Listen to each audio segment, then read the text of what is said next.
안녕하세요. 전효진입니다. 이번 시간에는 심시성 빈맥의 치료에 관련된 내용들을 다뤄볼까 하는데요. 첫 번째 여러분들이 보셔야 될 거는 심시성 빈맥임에도 불구하고 QRS파의 진폭이 확장되어서 심시성 빈맥으로 오인되는 경우가 있다라는 점을 이제 여러분들이 기억해 주셔야 될 것 같아요. 자, 그래서 책에 있는 내용을 보시게 되면 QS파가 확장된 빈맥은 심신 빈맥 가능성이 매우 크다라는 거. 그런데 심상 빈맥이 이건 심시상이죠. 심시상 빈맥이 발생된 환자에서 각 차단이 있는 경우, 그래서 심실 내 전도 장애가 있을 경우에는 QRS파의 확장이 일어나게 됩니다. 그래서 심실상 빈맥이 발생하는 건데, 어, 아시다시피 QRS파 자체가 이 심실의 탈분구기 때 발생하는 거잖아요. 그러니까 이제 뭐 단순하게 이야기하게 되면 어 심실에 수축했을 때 발생하게 되는 건데, 이 수축이라고 하는 거는 아시다시피 이렇게 전기가 이 히스 번들에서 좌각과 우각, 라이트 번들과 레프트 번들로 이렇게 넘겨 분할돼서 가야 되는데요. 이 우각 차단이든 좌각 차단이든 한쪽이 차단되어져 있으면요, 심실내 전도 장애가 생겼다라고 보면 되는 거예요. 그래서 원래 수축이 일어나야 되는데, 수축이 일어날 때 QR스파가 내로하게 발생하게 되는데, 이 전도 장애가 발생했으니까 천천히 일어나겠죠. 심실 수축이라든지 아니면 전도 자극 자체가 천천히 일어나겠죠. 그래서 이 흥분 자체가 천천히 일어나는 게 되는 겁니다. 그래서 QRS파가 물론 이렇게 나타나진 않지만, QRS파의 진폭이 이 각차단이 있을 경우에는, 심실내 전도 장애가 있을 경우에는 QRS파의 진폭의 확장, 와이드한 QRS파가 보일 수 있다라고 보시면 되는 거고, 그리고 조기 흥분 증후군 환자에서의 역회성 회귀에 의한 빈맥이 발생한 경우도 마찬가지입니다. 아시다시피 이 조기 흥분 증후군 같은 경우에는 이 동반결절, 그 동결절에서 만들어낸 이 전기신호 외로 다른 전기신호가 먼저 선행되어서 발생해가지고 음, 이 정상적인 전기신호에 따르지 않고 먼저 수축하는 경우, 전기가 전달되는 경우를 이제 조기흥분 증후군이라고 이야기를 하는데, 대부분 뭐 이제 방시경혈절에서 많이 생긴다 뭐 이런 이야기를 많이 하죠. 어쨌든 간에 여기서 이제 신호가 다시 발생한 새로운 동결적이 자극되기 전에 여기서 새로운 곳에서 다시 이 신호가 새로운 곳에서 먼저 신호가 발생하게 되는 건데, 이때 역회성 회귀, 이 전기 신호가 여기서 계속 도는 거예요. 계속 도는 겁니다. 그러면 심실 내에 전기 신호가 이렇게 있는데요. 여기 내 계속 뺑글뺑글 돌아가면서 발생하자마자 다시 돌아가가지고 전기신호를 주고 다시 돌아가서 전기신호를 주고, 이렇게 발생한 경우에는 이 QR스파가 확장될 수 있다라는 거. 왜냐면 이 역회성 빈맥이랑 역회성 회귀이한 빈맥 같은 경우는 물론 그 심상 빈맥이긴 하지만요, 역행되는 과정 자체가 심실 내에서 이루어지기 때문에 이것 또한 QR스파가 확장될 수 있다라고 보시면 되는 거고요. 그 외에 심상 빈맥이 있는데 전도 자체가 변형되어서 발생한 경우도 QR스파가 확장되어 보일 수 있다라는 거. 말 그대로 이거는 전도 자체가, 전도계의 체계 자체가 변형된 겁니다. 원래 앞서 얘기했던 것처럼 이 동결절에서 이루어지는 이 과정이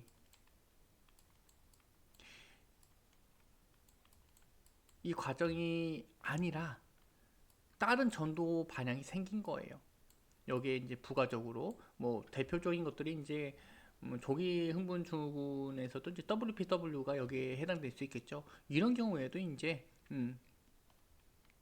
새로운 전도기가 생긴 거거든요. 이런 경우에도 어, QRS파가 확장되어서 관찰될 수 있겠죠. 어, 우선 이 심전도 여러분들이 부정맥 환자에서 심전도를 보실 건데, 심전도상 이게 심실성 빈맥과 심실성 빈맥의 차이를 명확하게 구분할 수가 없다면 우선적으로 아데노신을 투여할 수 있습니다. 앞서 말씀드린 것처럼 미주신경 수기와 아데노신의 투여는 감별 목적, 진단 목적으로 할 수 있는 처치다라고 이야기를 해드렸죠. 투여 방법은 뭐 이전에 배웠던 방법과 동일하니까 이야기하지 않을 거고, 아데노신을 투여할 경우에는 반드시 제세동기를 준비해야 되는데, 심실성 빈맥의 경우에는 이제 무맥성 심실 빈맥이나 혹은 심실세동이라든지 이렇게 이 동교쪽에서 내려오는 전기 신호를 제대로 받아내지 못하는 상황에서 아데노신 투여 같은 경우에는 오히려 이 상황을 더 악화시킬 수도 있기 때문에 제세동기를 사전에 준비하고 투여해 주셔야 합니다. 감별 목적으로 특히 내가 이 심전도가 뭔지 모르는데 아데노신을 투여하실 경우에는 특히 이게 중요할 것 같고요. 그 다음에 이제 QRS파 환자를 치료할 때 여러분들 알고 계셔야 되는 고려사항들을 이제 언급할 건데, 자, QRS파가 확장된 환자에서의 베라파밀은 투여 금기입니다. 투여하지 않으셔야 되는 거고요. 보시게 되면 이 베라파밀을 조기 흥분 증후군 환자에게서 심방세동이 발생했을 때 투여했을 경우에 심실세 박동수를 증가시키고 혈압을 하강시킨다. 그리고 심실세동을 유발해서 환자를 사망할 수도 있다는 점. 역으로 이야기하게 되면 QRS파가 확장된 환자에서 조기 흥분 증후군이 없고 빈맥의 원인이 심실상인 것이 명확하게 확인되었다면 베라파밀을 투여할 수 있으나 그렇지 않을 경우에는 투여할 수 없다라는 점.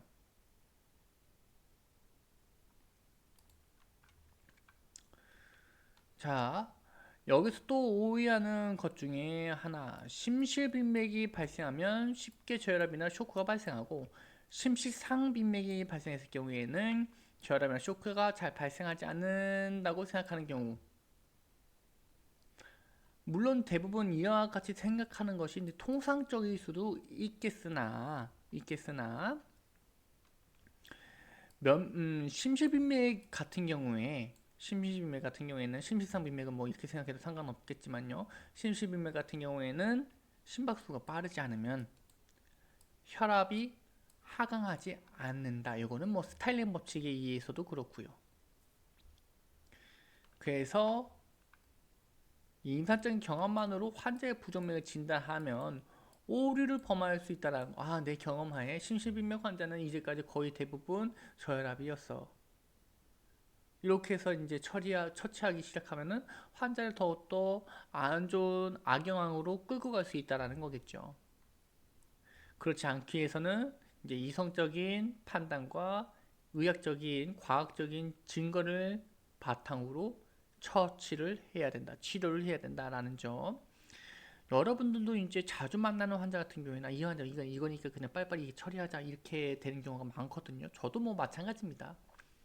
뭐 일을 하다 보면 이제 반복돼서 진행되는 업무들이 있는데 그런 업무들 같은 경우에는 거의 신경 쓰지 않고 잘 살펴보지 않고 그냥 감각적으로 이성적으로 하는 것이 아니라 감각적으로 일을 처리하는 경우가 많거든요. 근데 환자에 있어서는 그게 생명을 조금 위협할 수 있는 상황으로까지 넘어갈 수 있기 때문에 환자에 있어서는 그런 상황을 조금 배제해야겠다. 완벽하게 사람인 이상 조금 어려울 수 있겠으나 이성적인 판단을 하려고 최대한 노력을 해야 된다라는 점을 기억해 주셔야 될 것 같고요.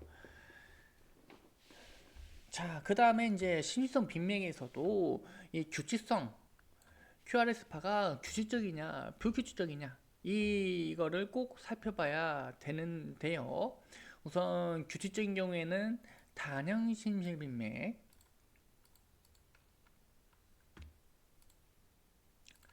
그래서 이 단염 심실빈맥 같은 경우에는 처치가 뒤쪽에 나오겠지만 우선 봐야겠네요. 책 내용을 넘어갈 수는 없어서. 자, 심실상 빈맥에서 큐라스파가 확장된 부존맥일 가능성이 높다라는 점. 그래서 규칙적인 거는 단연 하나에서 발생되는 심실빈맥이라고 보시면 될 것 같고요. 그 다음에 이제 비규칙적인 경우에는 다양심실빈맥 혹은 조기 흥분증후군에서 발생한 심방 세동일 경우일 가능성이 높겠다. 이런 경우에는 이제 다양성으로 심실빈맥이 일어난다. 자, EKG가 좀 잘 나온 게 있어서 이제 EKG는 잠깐 보실 건데, QRS파가 와이드하지만 규칙적으로 뛰고 있죠. 딱딱딱딱 이렇게 규칙적으로 뛰고 있습니다. 이거는 뭐다? 단형 심실빈맥이다 라고 보시면 될 것 같고요. 뭐 그 다음에 이제 다형을 보실 건데요. 다형 심실빈맥 환자 같은 경우에는 여기에 보시는 것처럼 매우 다양한 QRS파, 불규칙적이고 다양한 QRS파가 있죠. 물론 여러분들 눈에는 이제 규칙적으로도 보일 수가 있을 것 같긴 한데 전혀 규칙적이진 않고요. 이게 워낙에 빠르게 뛰다 보니까 이 빠른 전도계를 이 신준도상 그래프로 발생하려다 보니 이게 마치 규칙적으로 보일 수도 있습니다. 헷갈리게 해요. 어쨌든 간에 이거는 이제 다형 심실빈맥이다 라고 기억해 주셔야 될 것 같고요. 크기가 전혀 일정하지 않잖아요. 그죠? 그리고 규칙적이지 않다라는 점 기억해 주셔야 될 것 같고요. 그리고 다시 이제 교과서로 넘어오도록 하겠습니다.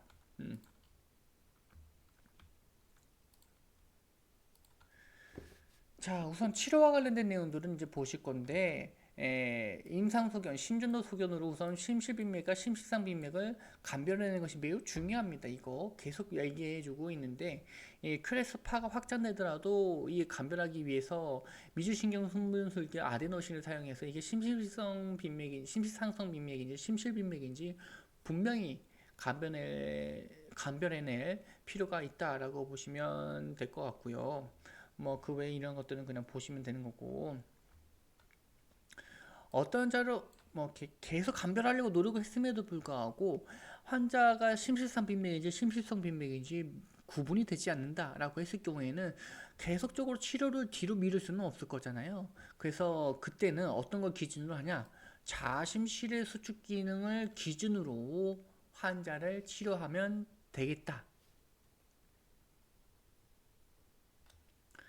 그래서 뭐 정기 심장유동 전환, 뭐 약물 충동, 약물 치료 등이 있고, 뭐 자생기능 저하된 경우에는 뭐 정기 심장 유동 전환이나 암요단 뭐 이런 것들이 있는데, 뭐 둘 다 동일한 처치 방법이기는 하죠. 근데 여기서 중요한 거는 이제 자심실 기능 저하라고 이야기를 하고 있지만 이제 중요한 건 뭐다?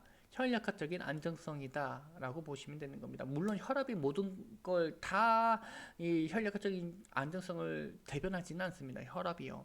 근데 혈압이 우선적으로 여러분들 판단할 수 있는 매우 효과적인 빠르게 캐치해낼 수 있는 효과적인 이 기준이 될 수 있기 때문에 계속 혈압을 제가 언급하고 있는 것 뿐인 거고, 여러분들 이제 계속 제가 이렇게 마치 세뇌되듯이 이야기하니까 혈액학적인 기준은 무조건 혈압이다라고 생각할까봐 지금 다시 한번 언급을 해드리는데, 혈압이 정말 중요한 지표기는 한데요. 모든 걸 다 대변하지는 않습니다. 모든 걸 다 혈액학적인 안전성을 대변하지는 않아요.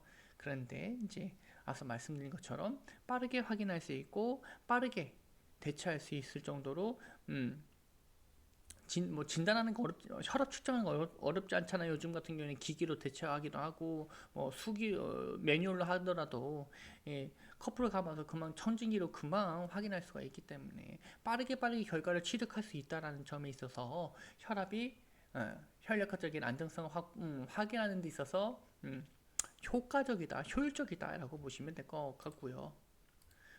앞서 말씀드린 것처럼 다시 한번 강조를 하지만 혈압이 혈액학적인 안정성 모두 다 대변하지는 않습니다.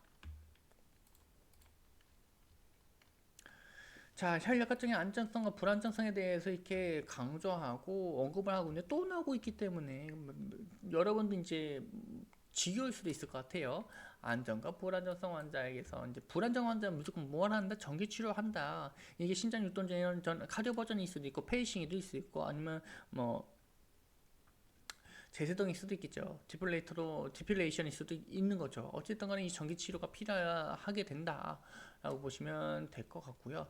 안정된 환자 같은 경우에는 한부종 매트를 사용하는데 이게 단형 심실빈맥이냐 혹은 다형 심실빈맥이냐에 따라 조금 달라지게 된다라는 점, 여기에도 알고리즘이 있는데 이거 조금 살펴보고 넘어가도록 합시다. 자, 심실성 부종맥을 확인을 했어요.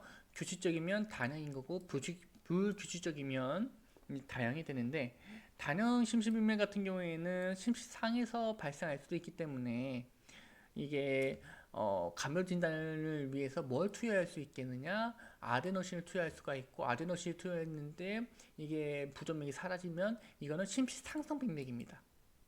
심실성 부전맥의 기본적인 이 감별은 QRS파의 확장과 혹은 넓은 QRS파와 좁은 QRS파를 구분하는 데 있잖아요. 넓은 QRS파는 우선 1차적으로 모두 다 심실성 부정맥으로 여기고 치료 가닥을 잡습니다.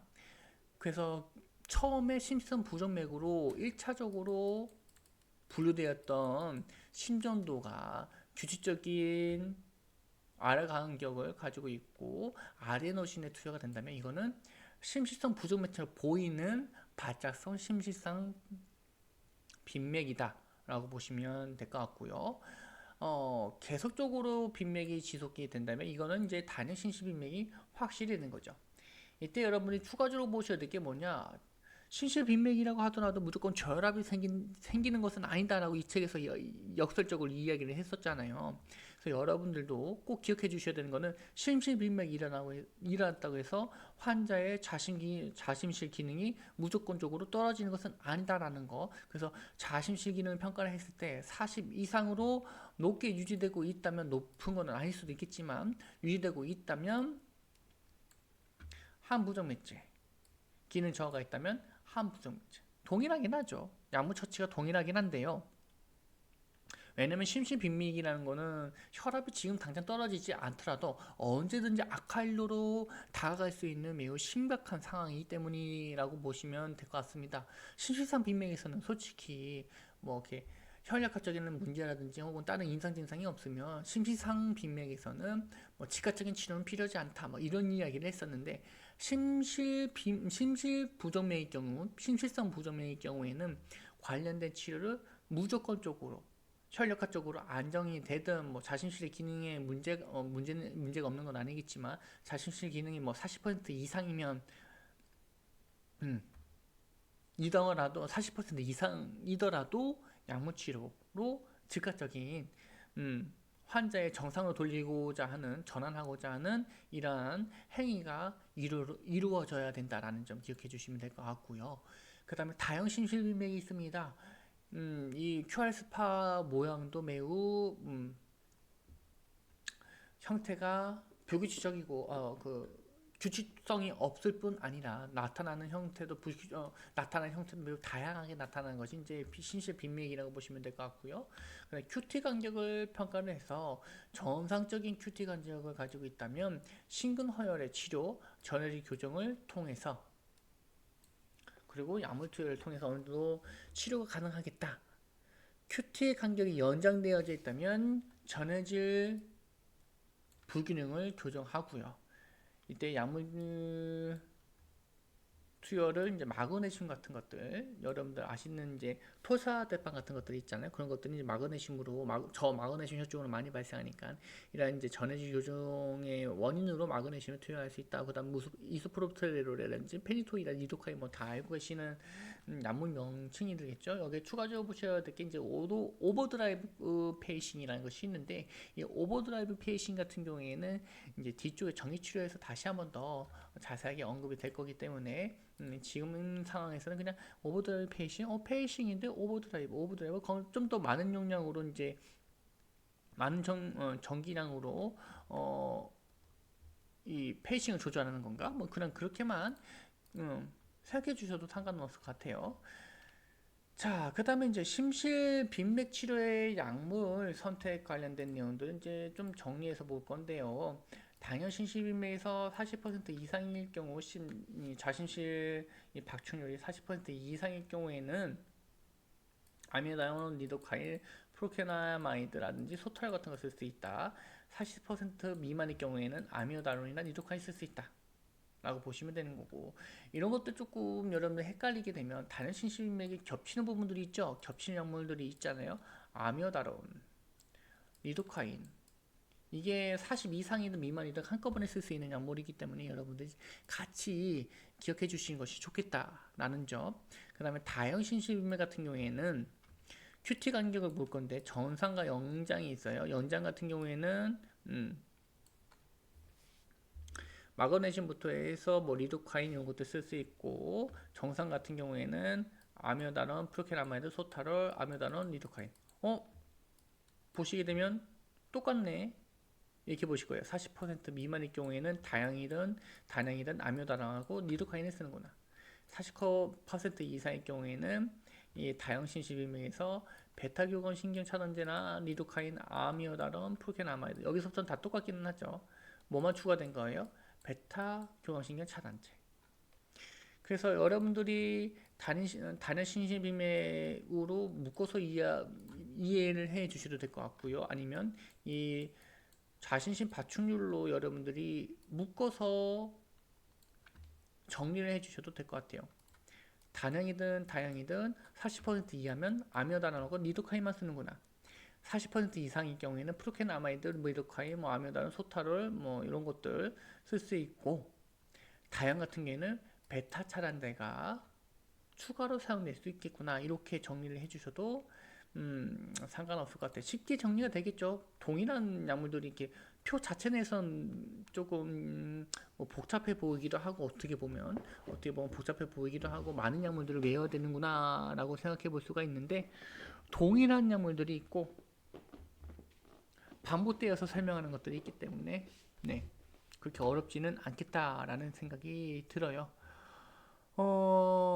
그 다음에 있는 것이 이제 단연 심실 빈맥의 치료에 대해서 이야기를 할 건데요. 첫 번째, 자아심실 기능이 저하된 환자 같은 경우에는 큐라이스 형태와 관계는 없이 확장이 됐든 뭐 좁든 간에 상관없이 아미오다론과 리도카인 40% 미만인 경우죠. 그래서 아미오다론 같은 경우 용량이 좀 달라요. 빈맥하고 좀 용량이 다르죠. 150mg이라는 거, 그거를 이제 10에서 15분 간격으로 150mg을 반복 투여할 수 있다는 점, 용량 차이를 좀 여러분들이 기억해 주실 필요가 있을 것 같아요. 이 숫자를 기억해 주시는 게 뭐 시험 내는 입장에서는 원래 숫자를 좀 기억하면 안 되지만, 숫자만을 이제 꼬집어내서는 안 되지만, 약물 처치라는 이 개념에서는 내가 어떤 용량을 투여하느냐에 따라서 환자에게 악영향을 미칠 수도 있고 아니면 순영향을 미칠 수도 있거든요. 그래서 이 환자의 입장에서는 이 약물을 얼마큼 들어가느냐에 따라서 반응 정도가 정말 다르기 때문에 이 용량을 꼭 기억해 주셔야 될 것 같고요. 뭐 지속해서 투여하는 경우에 관련된 내용들도 여기 써져 있습니다. 이건 그냥 눈으로 한번 살펴봐 주셔야 될 것 같고요. 자, 리도카인 투여하는 경우에는 이제 0.5에서 0.75mg per kg을 투여할 수 있고, 필요하다면 5에서 10분 간격으로 같은 용량을 반복 투여할 수 있다라고 보시면 될 것 같고요. 최대 용량은 1시간 이내 kg당 3mg까지.